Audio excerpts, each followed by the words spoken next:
Got it. Okay, so we are live on Facebook after, I don't even remember how long, but this is the Unstoppables live show. And what we're gonna do is what we did before. It was like interviewing Unstoppables and people who are making an impact in the world. And today we got LaTavia, and we call it Melanin and Mindfulness, which is kind of a compelling name.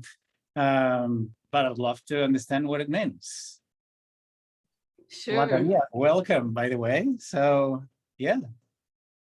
Well, thank you for having me. And to quickly answer that question, Melanin and Mindfulness is a brand that I built back in 2016. And I built it after working in healthcare. When I was there, I noticed that there were so many people who looked like me, who were literally on their deathbed or the sickest they'd ever been in their life. And I felt like I was catching them way too late. So Melanin and Mindfulness was the extension of my coaching that I was offering people to catch them before they get to that point, to help them heal themselves from the inside out, mind, body, and soul, so that they live their life in a way that's more conducive to health, be it mental, be it what they eat at the kitchen table, be it what they do at the gym and adding workout to their life. All of those things going into my community so that I could catch them before they end up in the hospital. Awesome. Sounds fantastic. Well, I'm going to introduce you a little bit now that we know what that means. So like LaTavia and I, we met on LinkedIn this last year, and you had like a catchy name that it was saying fortitude, right? Yeah. And this got my attention because I was 40 by the time. Yes, I'm 40. And we just started talking together, and LaTavia is now one of the Unstoppables. And we decided that we would resume these interviews to bring the message to the world and to share what we do, because business it should be something more about than money. And one of the things that inspired me the most about you, LaTavia, is that we had this short conversation and you said, wow, like, this week it's been like a huge breakthrough for me. I had like all these big realizations. I see things differently. I sense things differently. Money-wise, I didn't have a big win, but this is exactly where I should be and how I wanted to feel.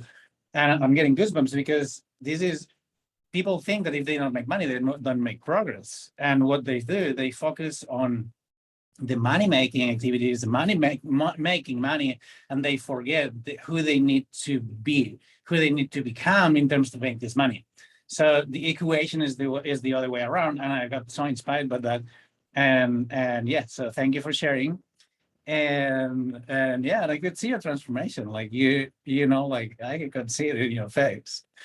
So look, there's only 4 questions in these interviews, LaTavia, and the first one is, who is LaTavia Renae?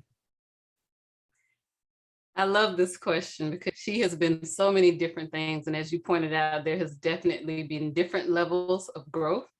So LaTavia started out as this little brown girl that was fearless, absolutely fearless, until she entered public school. And then she became afraid of everything. And as you brought up, when you met me on LinkedIn, my branding at that time was Fortitude, and Fortitude was spelled with the number 40 in the beginning because this is my 40th year. So the Fear to Fortitude brand was really for me because I was so afraid to be who I am. So who LaTavia is today is the person who was on that journey from fear to fortitude. And I've finally gotten to the point where I'm willing to just stand out, be proud of who I am and how I am, whatever way that I am. So who I am today is just a person who loves herself wholeheartedly. And in that space of being able to love and accept myself and have nurturing, warm words and thoughts towards myself, I'm able to offer that to other people, and I'm able to give them the best version of me. Yeah, beautiful. Awesome. Thanks for sharing it. Yeah, you made a good point. Like you can see a lot of people trying to help other people when they cannot help themselves. So you need to, first of all, own who you are, understand who you are, what are you up to in the world, and then you can serve others. You can support other people achieve the same. Good Indeed. on you, LaTavia. I always call you LaTavia for some reason. LaTavia. Okay. From now on, you'll be LaTavia. Awesome. So, second question that I have for you is, tell us about the most important project that you're working on right now. What is the thing that lights you up in the morning to wake up and go out, start working on? Yeah, this answer is twofold. So the first selfish answer is me. I'm the most important project Yeah. that I'm working on. And I think that's what you've been able to see the fruit of, that the more work that I do internally, the better I can present myself to the world. So that's the most important product. The second product that I'm working on is a very structured way and where I'm able to invite people to do that for themselves, especially Black and Brown people. I've been saying, that I truly want to help people to awaken the highest version of themselves for themselves. And that is the most important project that I'm working on.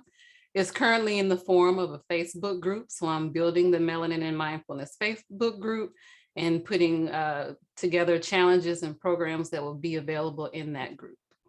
Beautiful. Well, let's make sure that you share the group in the comments or in the comments below in the description of the video. If you're watching that from YouTube, by the way, if you're watching that in the Facebook group, make sure that you type live in the comments where you're watching from, or replay if you're watching the replay. So thank you for that, LaTavia. So the third question is, what would you like to be remembered for? And I always use this example because it's a little bit extreme, right? Like, what would you like people to say the day of in your funeral? Like, the beautiful words that you want to hear them say. How do you want to impact the world? What's your legacy? I would want them to be able to say that I was real, that I was authentic, and that I touched their lives in a meaningful way.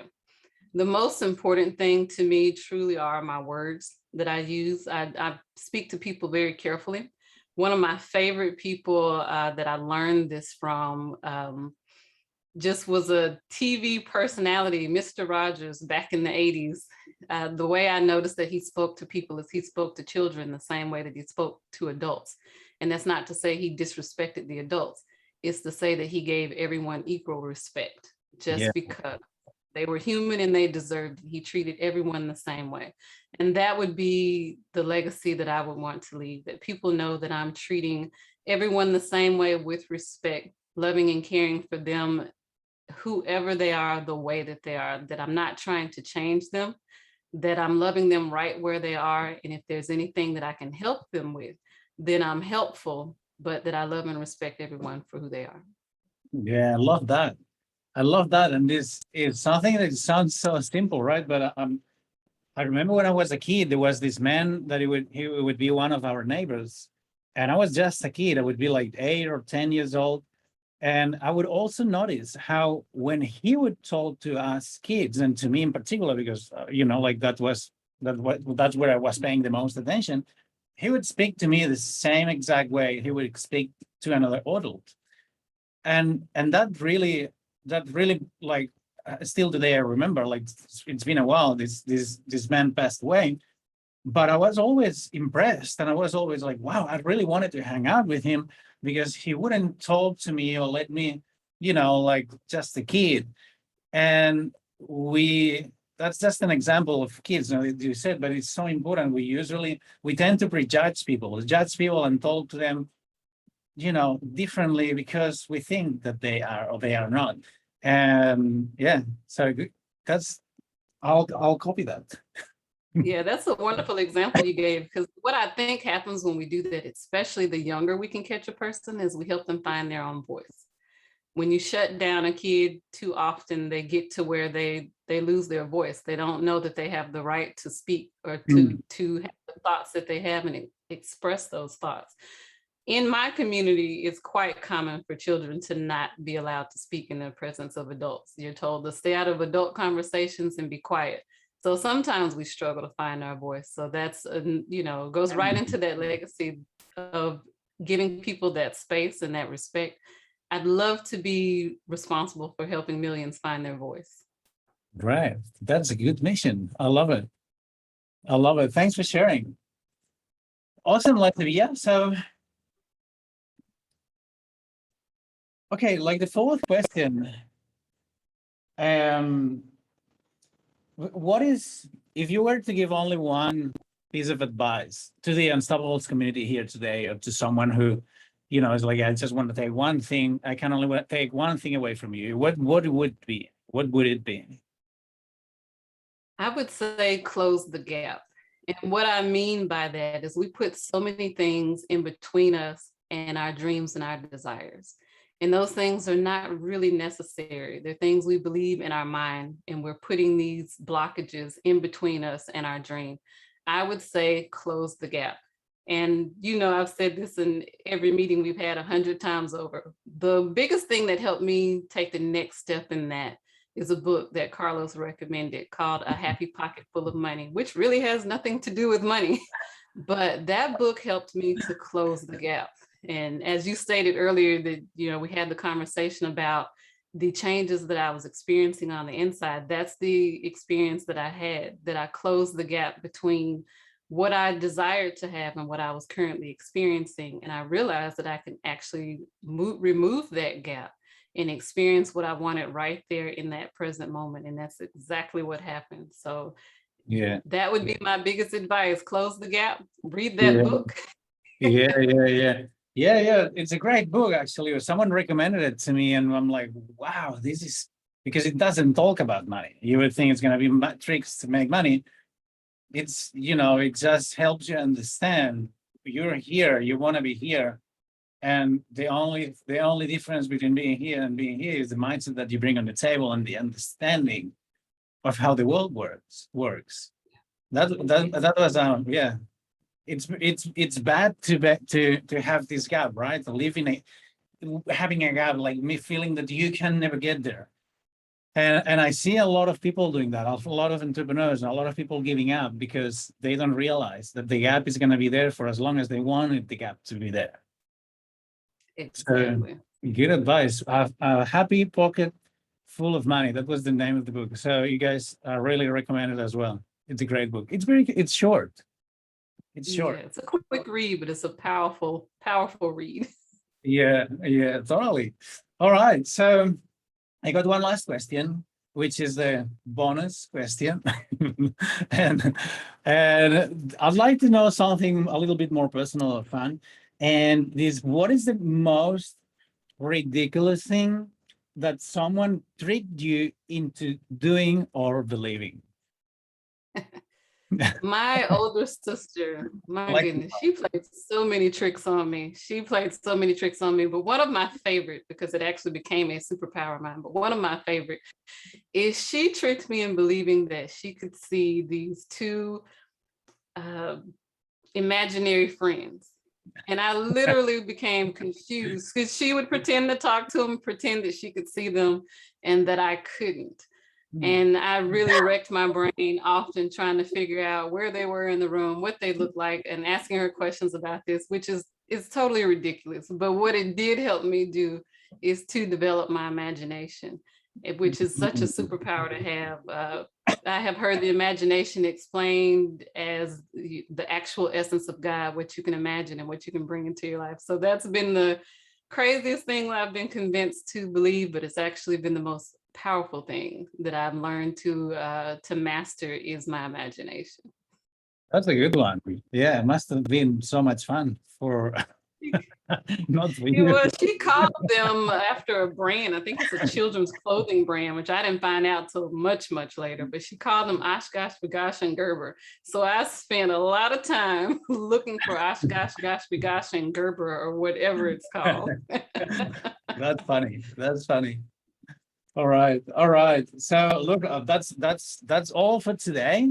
Again, we're gonna share your links down in the comments or in the description of the video.